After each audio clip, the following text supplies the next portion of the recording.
നമസ്കാരം. നിലവിൽ സ്ഥാനാർത്ഥികൾ ചെറിയ ഭൂരിപക്ഷത്തിൽ മാത്രം വിജയിക്കുന്ന നിലമ്പൂരിൽ ബി.ജെ.പിയുടെ വോട്ടുകൾ നിർണായകമായ ഒരു ഘടകമായിരിക്കും. വിജയസാധ്യത കുറവായതിനാൽ മത്സരിക്കണോ എന്ന ചിന്ത ബി.ജെ.പി സംസ്ഥാന നേതൃത്വത്തിനുണ്ടായിരുന്നു. ബി.ജെ.ഡി.എസിന് സീറ്റ് നൽകുന്നതാണ് പരിണിച്ചതെങ്കിൽ ഇപ്പോൾ പൊതു സ്വാതന്ത്ര്യനെ മത്സരിപ്പിക്കാനും ആലോചിക്കുന്നുണ്ട്. എൻ.ഡി.എ മത്സരിച്ചില്ലെങ്കിൽ വോട്ട് മറിച്ചു എന്ന ആരോപണം ഉയരാനിടയുള്ളതിനാൽ മത്സരിക്കേണ്ടെന്ന നേരത്തെ എടുത്ത തീരുമാനം പുനഃപരിശോധിക്കുകയാണ് പാർട്ടി. അതേസമയം വരാനിരിക്കുന്ന നിയമസഭാ തെരഞ്ഞെടുപ്പിൽ 20ഓളം സീറ്റുകൾ ലക്ഷ്യമിടുന്ന ബി.ജെ.പി തന്ത്രപരമായ അടവ് നയമാണോ ഇപ്പോൾ കളിക്കുന്നതെന്നും രാഷ്ട്രീയ നിരീക്ഷകർ സംശയിക്കുന്നുണ്ട്.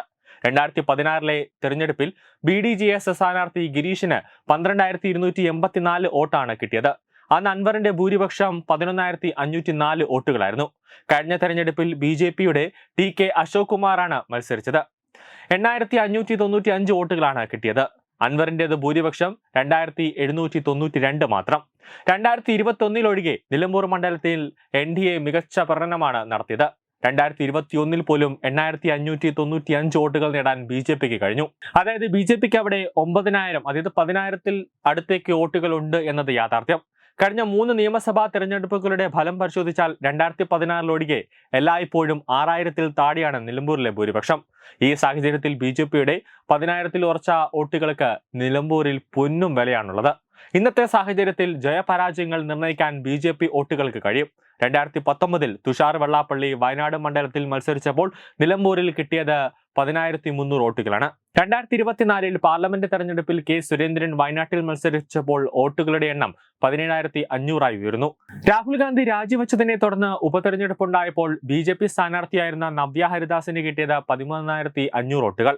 അതിനാൽ ബി.ജെ.പിക്ക് ഒട്ടും വോട്ടില്ലാത്ത പ്രദേശമല്ല നിലമ്പൂറൊക്കെ. വഖഫ് നിയമ ഭേദഗതി പോലെയുള്ള ചരിത്രപരമായ നിയമ ഭേദഗതി മോദി സർക്കാർ കൊണ്ടുവന്നതിന് ശേഷം ആ വിഷയം ഏറ്റവും അധികം ചർച്ച ചെയ്യപ്പെട്ട കേരളത്തിലെ ഒരു നിയമസഭാ മണ്ഡലത്തിൽ നടക്കുന്ന ഒരു ഉപതെരഞ്ഞെടുപ്പ് കൂടിയാണിത്.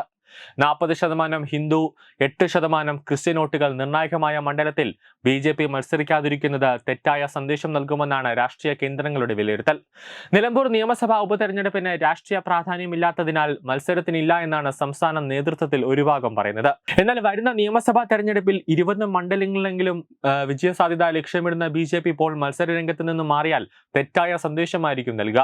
ബി.ജെ.പി മത്സരിക്കാതെ മാറി നിന്നാൽ ബി.ജെ.പി വോട്ട് മറിച്ചു എന്ന ആരോപണം ശക്തമാകും. ബി.ഡി.ജെ.എസ് മത്സരിക്കാനില്ല എന്ന് വ്യക്തമായതോടെ സ്വാതന്ത്ര്യരെ നിർത്താനാണ് ഇപ്പോഴത്തെ നീക്കം. Malappuram DCC general secretary Beena ജോസഫുമായി M.D. രമേശ് ചർച്ച നടത്തിയിരുന്നു. എന്നാൽ പിന്നാലെ സതീശൻ ബീനയെ വിളിച്ച് ചർച്ച നടത്തി. മറ്റെന്തെങ്കിലും സ്വാതന്ത്ര്യനെ കണ്ടെത്താനാണ് ഇപ്പോഴത്തെ ശ്രമം. ന്യൂസ് ഡെസ്ക് തത്വമൈ ന്യൂസ്.